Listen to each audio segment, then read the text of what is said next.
Bagi yang ingin memesan buku panduan sholatnya, silahkan hubungi nomor yang ada di layar ini.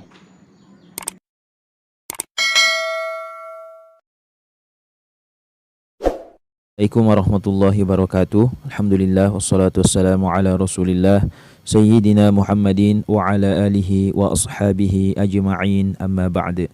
Ja'alana Allah wa iyyakum min ahlil khairi was sa'adah fid dini wad dunya wal akhirah. Amin. Allahumma amin. Sahabat beriman dimanapun Anda berada, semoga Allah Subhanahu wa ta'ala senantiasa merahmati kita semua dan menjadikan kita orang yang beruntung di dunia maupun di akhirat. Amin. Allahumma amin. InsyaAllah pada video kali ini kami ingin bacakan sebuah pertanyaan yang masuk di kolom komentar salah satu video yang ada di channel Quran online ini. Isi pertanyaannya, Assalamualaikum warahmatullahi wabarakatuh. Saya mau tanya. Dulu saya belum tahu cara sholat, jadi saya tidak sholat. Pertanyaannya, apakah sekarang saya wajib mengqodoknya? Terima kasih. Ya, jadi saudara yang bertanya ini dulu tidak tahu cara sholat sehingga tidak pernah mendirikan sholat.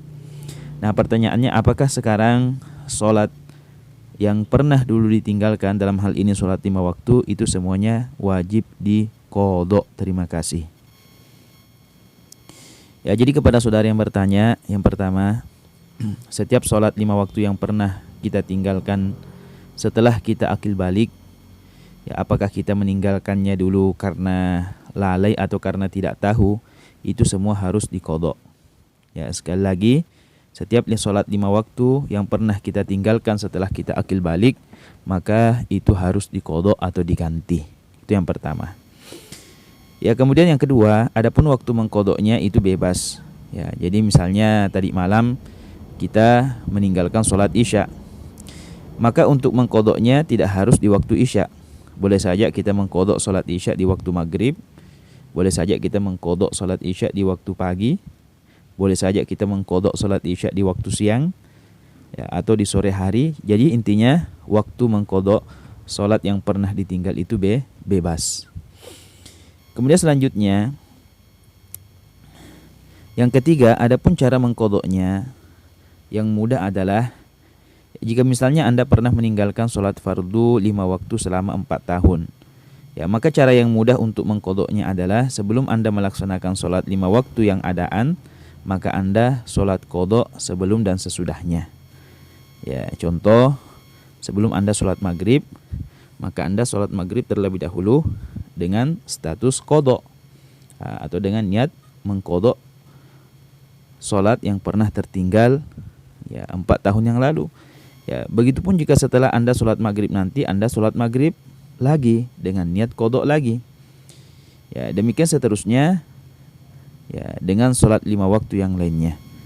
Ya, jadi setiap waktu sholat itu kita sholat 3 kali. Masuk waktu zuhur, kita sholat zuhur terlebih dahulu dengan niat qodok.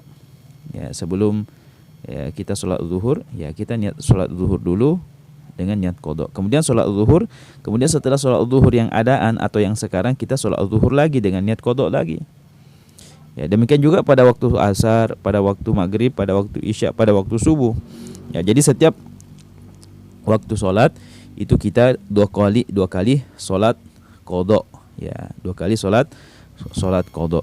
Ya, jika Anda bisa mengqodok dengan cicil seperti di atas, yaitu sebelum dan sesudah sholat adaan 2 kali, berarti dalam setahun Anda telah mengqodok sholatnya, mengqodok 2 tahun sholat 5 waktu yang pernah Anda tinggalkan dulu.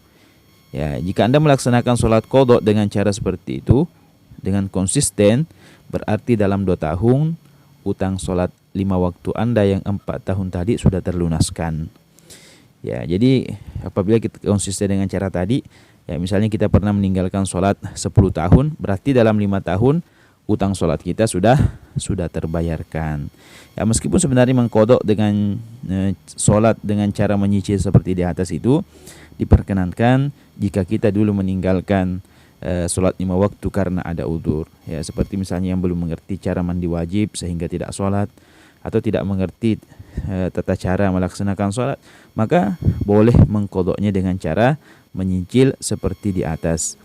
Ya, adapun jika meninggalkan sholat 5 waktu dulu hanya karena bandel, ya, sudah mengerti tata cara sholat, dan mengetahui akan wajibnya sholat 5 waktu tapi tidak sholat, maka orang seperti itu harus mengqadha sholatnya dengan segera. Ya, mengqadha sholatnya dengan segera. Maksudnya, seandainya sholatnya misalnya yang 4 tahun yang pernah ditinggal itu bisa diselesaikan di hari itu juga, maka itu harus diselesaikan. Itu harus diqadha di dalam hari itu, dan tidak boleh menyibukkan dirinya kecuali hanya untuk sholat dan urusan mendesak seperti makan, mencari nafkah, minum, buang air, dan kepentingan-kepentingan mendesak yang lainnya. Itu bagi orang yang meninggalkan sholat 5 waktu dulu karena tanpa ada uzur yang diterima oleh syariat. Nah, mungkin dia mengatakan, wah ini berat juga kalau kita harus mengqadhanya sekaligus. Ya baik, kalau berat paling tidak segeralah diqadha sholatnya yang pernah ditinggal. Ya kemudian yang terakhir, adapun cara pelaksanaan sholat qadha itu adalah seperti sholat pada umumnya. Ya hanya saja ya kalau mau ya bisa ditambah qadhaan saat niatnya nanti. Ya jadi apabila yang kita qadha itu sholat zuhur, maka sholat zuhurnya seperti biasa 4 rakaat. Ya kalau sholat yang diqadha itu sholat maghrib, maka seperti sholat maghrib pada biasanya. Ya sholat maghrib 3 rakaat. Ya demikian juga dengan sholat fardu yang lainnya yang 5 waktu itu. Ya jadi secara otomatis seandainya meskipun kita tidak menambah qadhaan saat berniat, ya itu secara otomatis statusnya sebagai qadha. Ya jadi seperti itu.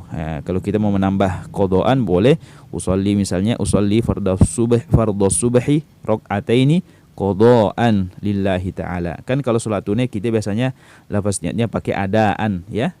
Akan tetapi itu pun seandainya kita tidak menambah qadhaan itu juga sah-sah saja. Ya jadi kepada saudara yang bertanya bahwa sholat yang pernah Anda tinggalkan dulu ya meskipun dengan alasan tidak tahu dulu tidak tahu tata cara sholat, ya, itu harus diqadha, harus diganti. Ya semoga bermanfaat. Lebih dan kurangnya kami mohon maaf. Assalamualaikum warahmatullahi wabarakatuh.